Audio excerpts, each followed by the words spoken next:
തേരെ സച്ച സൗദ തലവൻ ഗുർമീത് റാം റഹീമിന് പരോൾ അനുവദിച്ചതിൽ പഞ്ചാബ് ഹരിയാന ഹൈക്കോടതിയുടെ കർശന നിലപാട് വന്നിരിക്കുകയാണ്. കോടതിയുടെ അനുമതിയില്ലാതെ റാം റഹീമിന് പരോൾ അനുവദിക്കരുത് എന്നതാണ് ഹൈക്കോടതി ഉത്തരവിട്ടത്. ഇത്തരത്തിൽ എത്ര ക്രിമിനൽ കേസുകൾ നിങ്ങൾ ഇതുവരെ പരോൾ അനുവദിച്ചുവെന്ന ചോദ്യവും ഇതോടൊപ്പം കോടതി സംസ്ഥാന സർക്കാരിന് മുന്നിൽ ഉന്നയിച്ചിട്ടുണ്ട്. തുടർച്ചയായി പരോൾ കിട്ടുന്ന ഗുർമീതിന് കോടതിയുടെ അനുമതിയില്ലാതെ ഇനി പരോൾ നൽകരുതെന്നും ഹൈക്കോടതി നിർദ്ദേശിച്ചിരിക്കുകയാണ്. ബലാത്സംഗ കേസിൽ 20 വർഷത്തെ തടവ് ശിക്ഷ അനുഭവിക്കുന്ന ഗുർമീതിന് അടുത്തിടെ 50 ദിവസത്തെ പരോൾ ലഭിച്ചിരുന്നു. നവംബറിൽ 23 ദിവസത്തെ പരോൾ കൂടാതെയാണ് അടുത്തിടെ 50 ദിവസത്തെ പരോൾ ലഭിച്ചത്.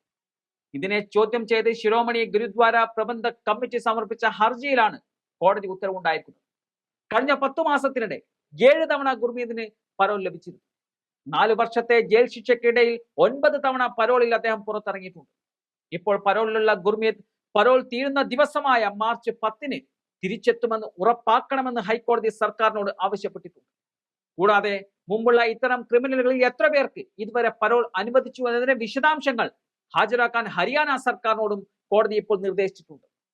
2017 ഓഗസ്റ്റ് 28-ന് ദേര സച്ച സൗദ തലവൻ ഗുർമീത് റാം റഹീമിനെ 20 വർഷം തടവിന് ശിക്ഷിക്കുകയായിരുന്നു. സിർസയിലെ ആശ്രമത്തിൽ അനുയായികളായ 2 സ്ത്രീകളെ ബലാത്സംഗം ചെയ്ത കേസിലാണ് ശിക്ഷ.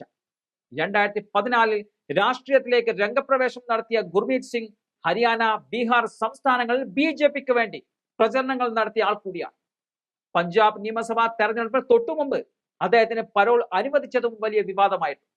BJP സർക്കാർ അകമഴിഞ്ഞ് സഹായിക്കുകയാണ് ഗുർമീതിനെ എന്നുള്ള ആരോപണം പ്രതിപക്ഷ പാർട്ടികൾ നടത്തിയിരുന്നു.